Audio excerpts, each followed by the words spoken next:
ये शायद इस्लामिक लोगों को इसका विश्वास ना हो, लेकिन जो सच है वो है। यकीन मानिए, अगर आप ये पूरी कहानी जानना चाहते हैं तो इसमें अमेरिका भी है, दुबई भी है, ईरान भी है, जिसमें सभी के सभी हिंदू थे, यहाँ तक कि ब्राह्मण थे।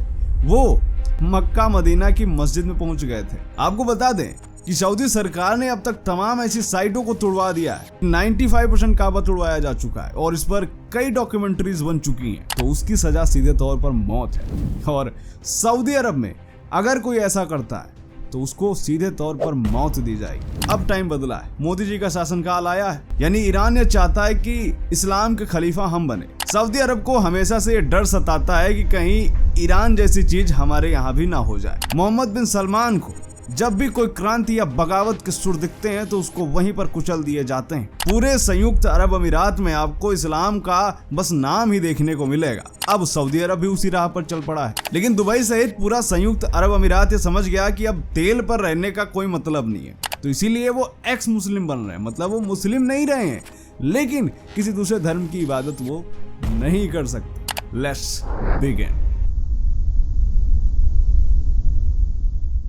दोस्तों, आपने इस्लामिक क्रांति का नाम तो सुना है, लेकिन जानते हैं इस्लामिक क्रांति थी क्या? क्या आप जानते हैं इस्लामिक क्रांति से पहले ईरान कैसा हुआ करता था? नहीं तो पहले ये वीडियो देखिए।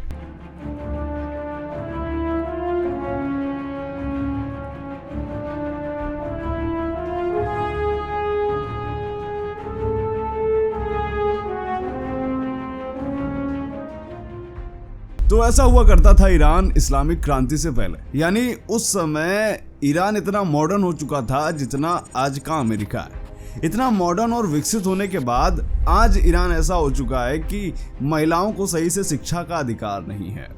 वहां पर पूरी तरह से जाहिलियत फैली है। धर्म के नाम पर लोगों को सजाएं दी जाती हैं। आज भी शरिया का पालन किया जाता है।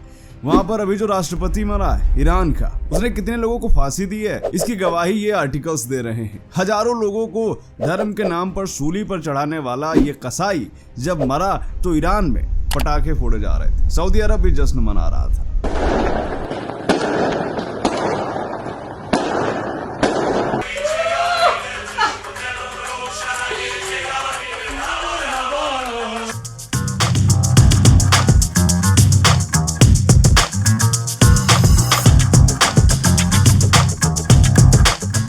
यानी एक धर्म के नाम पर जब क्रांति उठी तो उसने एक देश को सैकड़ों साल पीछे धकेल दिया। अगर शायद इस्लामिक क्रांति ना हुई होती ईरान में तो आज अमेरिका जैसे देश भी ईरान को शायद कभी छू नहीं पाते।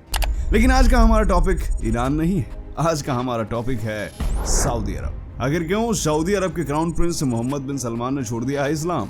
क्यों सऊदी अरब ऐसी ऐसी चीजें कर रहा है जिससे वहाँ के जो रेडिकल इस्लामिस्ट हैं बहुत ज्यादा परेशान है? यकीन मानिए, अगर आप ये पूरी कहानी जानना चाहते हैं तो इसमें अमेरिका भी है, दुबई भी है, ईरान भी है और इस्लाम भी है। तो क्या है सऊदी अरब के एक्स मुस्लिम बनने की कहानी? आखिर क्यों सऊदी अरब छोड़ रहा है इस्लाम? आखिर क्यों सऊदी के क्राउन प्रिंस मोहम्मद बिन सलमान ले रहे हैं एंटी इस्लामिक फैसले?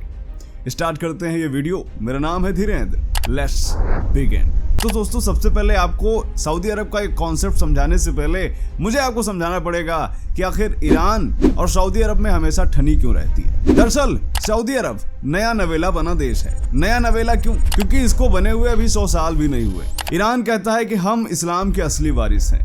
जब हम असली इस्लाम वाले हैं तो ये सऊदी अरब जो कि नया देश बना है, ये कैसे अपने यहाँ काबा को रख सकता है, मक्का मदीना को रख सकता है? इसकी क्या औकात है? यानी ईरान ये चाहता है कि इस्लाम के खलीफा हम बने, लेकिन हो ये रहा है कि गल्फ कंट्रीज में सऊदी अरब को सबसे ताकतवर देश समझा जाता है। ईरान इससे बेहद नाखुश है और इसके लिए आपको इस्लामिक क्रांति भी थोड़ी सी समझनी पड़ेगी। संक्षेप में ये होता है कि एक मौलाना का जन्म होता है। वो मौलाना कहता है कि ये जो ईरान में हो रहा है, लड़कियां बुर्का नहीं पहन रही, हिजाब नहीं पहन रही हैं, ये इस्लाम के खिलाफ है और अगर इसे नहीं रोका गया तो एक दिन ईरान बर्बाद हो जाएगा। इस मौलाना के भाषणों में इतना दम हुआ करता था कि उस समय की सरकार ने इसके भाषणों पर प्रतिबंध लगा दिया था, इसकी कैसेटें बंद कर दी थी, लेकिन फिर भी लोग इसको सुनते थे। और इस मौलाना के दम पर ही एक नई क्रांति का जन्म होता है जिसको नाम दिया गया इस्लामिक क्रांति। और उस इस्लामिक क्रांति ने पूरे ईरान को नेस्तनाबूद कर दिया, सारी सरकारें मिटा दी गई। और उस मौलाना का ये कहना था, लोगों पर शासन करने का हक केवल और केवल अल्लाह का है। अल्लाह के अलावा हमें किसी के नियम, किसी के कानून मानने की जरूरत नहीं है। और अल्लाह शासन कैसे करेगा? अल्लाह शासन करेगा अपने चुने हुए मौलवियों, मौलानाओं से। यानी देश को चलाने का हक सिर्फ मुल्ला और मौलवियों का है। ये बात वहाँ के लोगों को पसंद आ गई और तब से ईरान में इन्हीं मुल्ला मौलवियों का शासन है। आज भी इनको देखते हैं सर पे पगड़ी लगाए, पूरा मौलाना वाला लिबास ओढ़े, ये वही लोग हैं। अब यहीं से आपको सऊदी अरब का कॉन्सेप्ट समझना पड़ेगा। सऊदी अरब को हमेशा से ये डर सताता है कि कहीं ईरान जैसी चीज हमारे यहाँ भी ना हो जाए, क्योंकि जब ईरान इतना विकसित होने के बावजूद जाहिलियत पर आ गया तो हम तो सऊदी अरब हैं, हमारे साथ भी कहीं ऐसा ना हो जाए। और यही कारण है कि ईरान और सऊदी अरब की कभी पटती नहीं। ईरान की जिससे पटती है सऊदी अरब उससे खिलाफ हो जाता है। इस समय ईरान और अमेरिका की पट नहीं रही है तो अमेरिका और सऊदी अरब बिल्कुल अच्छे दोस्त हैं। और तो सऊदी अरब में जो राजशाही परिवार शासन कर रहा है, ईरान का यह कहना है कि यह गलत है। वहां पर भी किसी मुल्ला मौलवियों का शासन होना चाहिए, क्योंकि हम पर शासन करने का हक केवल और केवल अल्लाह का है। कोई हमारे लिए कानून नहीं बना सकता, कोई हमारे लिए नए नियम नहीं बना सकता। वो सारे कानून जो कुरान में लिखे हैं, जो अल्लाह ने स्वयं बनाए हैं, वही कानून कायनात तक रहेंगे और उसके अलावा कोई नया कानून नहीं आ सकता। कोई भी हम पर शासन नहीं कर सकता। और यही विचारधारा सऊदी अरब में ईरान फैलाना चाहता है। लेकिन क्राउन प्रिंस पहले से ही सतर्क हैं। क्राउन प्रिंस मोहम्मद बिन सलमान को जब भी कोई क्रांति या बगावत के सुर दिखते हैं तो उसको वहीं पर कुचल दिए जाते हैं। लोग मिनटों में मरवा दिए जाते हैं, मिनटों में गायब हो जाते हैं, पता नहीं चलता कहाँ चले गए। इसलिए आपने सऊदी अरब में किसी भी तरह से सरकार के खिलाफ प्रोटेस्ट नहीं देखे होंगे। इसका अगर मैं आपको उदाहरण सहित बताऊं तो इस बार जब रमजान चल रहा था तो सीधे तौर पर सऊदी के क्राउन प्रिंस मोहम्मद बिन सलमान ने मुल्ला मौलवियों से कह दिया था कि तुम अपने मस्जिदों में किसी भी तरह से इस्लाम पर बयान नहीं दे सकते, ना तो तुम लाउड स्पीकर लगा सकते हो, ना ही तुम किसी भी तरह से जब तक रमजान चल रहा है तब तक तुम इस्लाम के बारे में कोई भी व्याख्या करोगे, कोई भी नई व्याख्या तुम नहीं कर सकते हो। अगर ऐसा तुम करोगे तो हम तुमको जेल में डाल देंगे। ये सीधे तौर पर सऊदी अरब कह रहा है। डर क्या है? डर वही है दोस्तों कि कहीं ये इस्लाम को उठा करके वहां के लोगों को भड़का ना दे, क्योंकि सऊदी अरब भी अब बदल रहा है। सऊदी अरब में जो लोग हैं उनका इस्लाम के प्रति जो झुकाव है वो कम हो रहा है। लेकिन जब रमजान या ईद बकरीद होती है तो ज्यादातर लोग मस्जिद जाते हैं। तो सऊदी अरब को ये डर है कि कहीं इसी वक्त का फायदा उठा करके कहीं ये ईरानी विचारधारा यहाँ पर न फैला दी जाए। कुछ समय पहले धार्मिक कट्टरता दुबई में भी बहुत ज्यादा हुआ करती थी, लेकिन दुबई सहित पूरा संयुक्त अरब अमीरात ये समझ गया कि अब तेल पर रहने का कोई मतलब नहीं है। तो इसके लिए उसने अपने यहाँ इंफ्रास्ट्रक्चर डेवलप करना शुरू किया और उसका नतीजा देखिए, पूरे संयुक्त अरब अमीरात में आपको इस्लाम का बस नाम ही देखने को मिलेगा। इस इस्लामिक देश में जो कि काबा के जस्ट बगल में है, वहां पर लोग बिकनी पहन के घूम रहे हैं, दारू पार्टियां कर रहे हैं और दुबई में वो हर चीजें हो रही हैं जो नहीं होनी चाहिए। अगर कहा जाए तो दुबई अय्याशों का शहर बन चुका है। सोचिए, काबा के जस्ट बगल में। कुछ समय पहले वहां पर भी जब इस तरह के निर्णय लिए जा रहे थे जो आज सऊदी अरब ले रहा है तो उसको इस्लामिक रेडिकल्स ने क्रिटिसाइज किया था। अब सऊदी अरब भी उसी राह पर चल पड़ा है। सऊदी अरब किस राह पे चल पड़ा है उससे पहले मैं आपको अभी हाल की जो अरब में घटनाएं हुई वो भी बताना चाहता हूँ।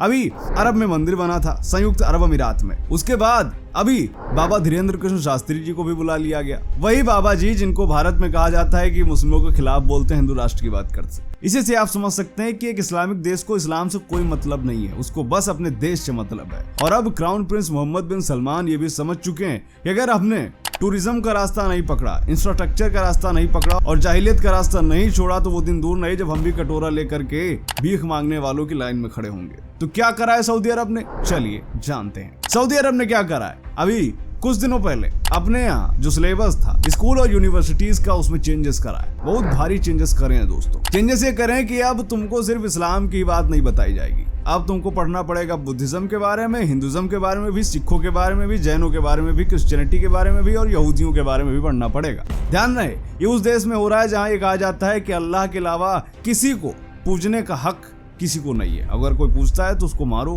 काटो। इसमें तुम्हें 72 हुर मिलने के चांसेस ज्यादा हो जाते हैं। बाकी इसके बारे में थोड़ा डेफिनेशन ये मौलाना साहब कर रहे हैं। If the men go to heaven, they'll get 72 hur, that beautiful woman. What will the woman get? The same question was asked to Hazrat Aisha, may Allah be pleased with her, who's the wife of the Prophet. So the wife of the Prophet replied that the woman will get that which your heart hasn't desired, what your eyes hasn't seen, what your ear hasn't heard about. जैसे यह निर्णय आया था तो पूरे Saudi अरब में बवाल मचा था, लेकिन किसी की भी ये हिम्मत नहीं हुई कि जाकर के प्रदर्शन करे या सऊदी क्राउन प्रिंस के खिलाफ बोले, क्योंकि उनका हश्र क्या होगा ये सब जानते हैं। अब उसके बाद क्या करा? उसके बाद ये करा कि क्राउन प्रिंस ने देखा कि जो काबा है, मक्का है, पहले से ही पॉपुलर है पूरी दुनिया में, लेकिन यहाँ पर अगर मैं हिंदुओं को या हम अगर अन्य धर्म वाले लोगों को यहाँ पर लाएंगे तो ये कट्टरपंथी हल्ला मचाएंगे। हल्ला मचाया भी था। अभी स्मृति ईरानी जी के साथ पूरा का पूरा मंत्रिमंडल, जिसमें सभी के सभी हिंदू थे, यहाँ तक कि ब्राह्मण थे, वो मक्का मदीना की मस्जिद में पहुंच गए थे। वहां पहुंचे थे जहां पर गैर इस्लामिक लोगों को जाने की इजाजत नहीं है। उस पर बवाल मचा था। वहीं सऊदी प्रिंस ने इस पर कुछ नहीं कहा। अब क्या किया है? सऊदी क्राउन प्रिंस ने यह कहा है कि हम अपने यहाँ एक नया काबा बनाएंगे जहां पर सभी धर्म के लोगों को एंट्री देंगे। अब ये निर्णय जैसे आया बवाल हो गया, चिल्लाने लगे, रोने लगे ये कट्टरपंथी, कहने लगे ये कैसे कर रहे हो भाई। लेकिन सऊदी क्राउन प्रिंस ने कहा अबे तुम लोग चुप रहो, हम तुम्हारी नहीं मानते। और सबसे ज्यादा फुदक रहे थे पाकिस्तानी, तो उस पर सऊदी वालों ने ये कहा कि अबे तुम लोगों को हमने टॉयलेट साफ करने के लिए रखा है, तुम साले सबके सब नकली कन्वर्टेड मुस्लिम हो, तुम्हारी औकात नहीं हमारे मामले में बोलो, अपना मुंह बंद रखो। विश्वास नहीं हो रहा? ये आर्टिकल देख लीजिए। ये कहा था सऊदी क्राउन प्रिंस ने। और तो और उनके बारे में सऊदी अरब में ये विचारधारा चल पड़ी है कि वो इस्लाम को छोड़ चुके हैं, क्योंकि वो किसी भी इस्लामिक नियम का पालन नहीं करते। आपको बता दें कि सऊदी सरकार ने अब तक तमाम ऐसी साइटों को तुड़वा दिया है जो कि पूरी तरह से इस्लामिक इतिहास का एक सबूत थी। विश्वास नहीं हो रहा? ये विकिपीडिया की लिस्ट देखिए, जिसमें मोहम्मद का घर, खदीजा का घर, अली का घर, उनकी कब्रें, सब कुछ तुड़वा दिया गया। और तो और ना सिर्फ उनको तुड़वाया गया बल्कि उसकी जगह पे होटल बना दिया गया, टॉयलेट बना दिए गए। सोचिए, चाइना नहीं कर रहा है, सऊदी अरब कर रहा है। ये विकिपीडिया आपके सामने उदाहरण है, मैं झूठ नहीं बोल रहा। ये शायद इस्लामिक लोगों को इसका विश्वास ना हो, लेकिन जो सच है वो है। और तो और दोस्तों, जो काबा है, ये जो आपको बॉक्स जैसा काबा दिख रहा है, इसका 95% हिस्सा तुड़वाया जा चुका है, खत्म किया जा चुका है। ये विश्वास नहीं हो रहा दोस्तों आपको? चलिए रिपोर्ट देखिए। ये खलीज टाइम्स की रिपोर्ट है कि 95% काबा तुड़वाया जा चुका है और इस पर कई डॉक्यूमेंट्रीज बन चुकी हैं। उनमें से एक डॉक्यूमेंट्री ये है जिसका कुछ अंश मैं आपको दिखाना चाहता हूँ, देखिए। Since 1985, Saudi Arabia has destroyed 98% of their historical and religious sites. For example, they destroyed the house of the Prophet's first wife in order to build public toilets. I mean, at this point, they're just being insulting. Over the years, Saudi Arabia has poured tens of billions of dollars into the Kaaba and the buildings that surround it. A perfect example of this is the glorious clock tower that they built right next to the Grand Mosque of Mecca. Not only does the clock tower look magnificent, but it has extraordinary capacity. The main tower itself has over 16 million square feet of floor area and contains 1,618 rooms. इतनी सारी चीजें Saudi अरब में हो रही हैं, ये यूं कहें पूरे अरब में हो रही हैं। पूरा अरब बदल रहा है, क्योंकि अब बहरीन में भी मंदिर बन रहा है। ये देखिए, जब मोदी जी गए थे तब वहां पर इसकी बात हुई थी और इसकी नींव भरी जा चुकी थी। बनकर कब तैयार होगा इसका भी कोई अंदाजा नहीं है, लेकिन हाँ, जल्द ही जल्द बनेगा जरूर और मोदी जी इसका उद्घाटन जल्द ही जरूर करेंगे। सऊदी अरब की कट्टरता का उदाहरण मैं आपको थोड़ा और दिखाना चाहता हूँ और अब की कट्टरता कैसी है ये भी आपको बताना चाहता हूँ। एक बार अब्दुल बिन अजीज नेहरू के शासनकाल में आए थे भारत। उनको दौरा कराया गया था वाराणसी का। उस समय सारे मंदिर ढक दिए गए थे। क्यों? क्योंकि कहा जाता था कि उनकी कहीं भावनाएं ना हाथ हो जाए। मंदिरों को देख करके घंटियां नहीं बजाई जाती थी। अब टाइम बदला है, मोदी जी का शासनकाल आया है और क्या हुआ है ये G20 की ये तस्वीर को देख के अंदाजा आप लगाइए। ये देख रहे हैं दोस्तों आप, बगल में भगवान नटराज की मूर्ति है, भगवान शिव की मूर्ति है और मोहम्मद बिन सलमान बाकायदा उसी के साथ चले आ रहे हैं, उन्हें कोई प्रॉब्लम नहीं है। और तो और जहाँ पे मीटिंग कर रहे हैं, पीछे भगवान सूर्य का वो चक्र बना है, कोणार्क सूर्य मंदिर का वो चक्र बना है, जहाँ पर पीछे योगासन बने हैं उस पहिए में, उस चक्र में, किसी को कोई प्रॉब्लम नहीं। और तो और जहाँ पर ये प्रोग्राम हुआ था उसका नाम भारत मंडपम था। और तो और वो चीजें सऊदी अरब के क्राउन प्रिंस को दिखाई जा रही थी जो चीजें आप सोच नहीं सकते। पहला तो उनको गीता GPT दिखाया जा रहा था, जिसमें पूरी तरीके से भगवत गीता थी। अगर आप अपने जीवन का कोई भी सवाल उससे पूछते थे तो आपको भगवत गीता से ढूंढकर वह उत्तर देता था। ये सारी चीजें कब हुई? ये सारी चीजें अब हो रही हैं। और तो और एक रिपोर्ट की माने तो सऊदी अरब में लाखों की संख्या में लोग इस्लाम को छोड़ करके एक्स मुस्लिम बन गए। अब जब वहाँ का राजा ही, वहाँ का शासक इस तरह होगा तो जाहिर सी बात है जनता तो होगी ही। ये भी शायद आपको थोड़ा सा डाउटफुल लग रहा हो, चलिए थोड़ा और क्लियर कर देते हैं। एक रिपोर्ट सामने आई है सऊदी अरब की, जहां स्टडीज में ये सामने आया कि बीते कुछ सालों में ही 5 करोड़ भगवत गीता की प्रतियां बिकी हैं, वो भी अरबी प्रतियां। कहाँ जा रही हैं दोस्तों? ये 5 करोड़ अरबी प्रतियां हिंदू तो पढ़ेंगे नहीं, कौन पढ़ रहा है? और सोचिए, ये सऊदी अरब के युवा अब कुछ तो नास्तिक बन रहे हैं, एक्स मुस्लिम बन रहे हैं और हिंदू धर्म को धीरे धीरे अपना रहे हैं। अब आप सोचेंगे कि ये तो मैं वाहियात बात कर रहा हूँ, ऐसा कैसे हो सकता है? अगर वो इस्लाम को छोड़ रहे हैं, हिंदू धर्म अपना रहे हैं, तो कोई न्यूज़ तो आनी चाहिए। तो मैं आपको बता दूं, न्यूज़ कभी नहीं आएगी दोस्तों, कभी भी न्यूज़ नहीं आएगी कि आपको ऐसा बताया जाए, कोई शेख आकर कहे मैंने इस्लाम को छोड़ दिया, मैं हिंदू बन गया। नहीं, ऐसा कभी नहीं हो सकता। ऐसा इसलिए नहीं हो सकता क्योंकि इस्लाम में कुफ्र और शिर्क सबसे बड़ा पाप है। यानी अगर आप 100 लोगों को मार दो, 200 लोगों को मार दो, जला दो, खत्म कर दो, तो वो पाप छोटा है। लेकिन अगर आप इस्लाम को छोड़कर किसी दूसरे धर्म की इबादत करने लग जाते हो तो उसकी सजा सीधे तौर पर मौत है।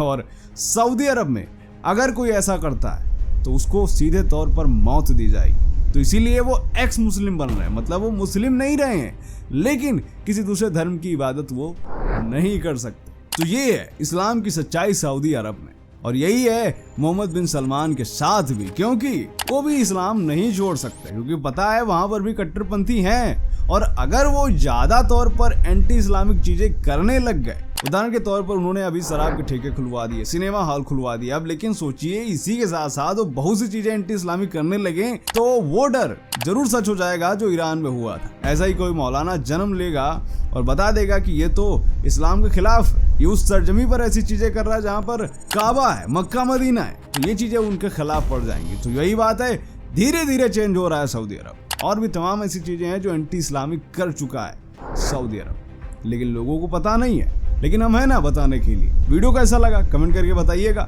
मिलते हैं आपसे अगले वीडियो में, तब तक के लिए जय हिंद, जय भारत, वंदे मातरम।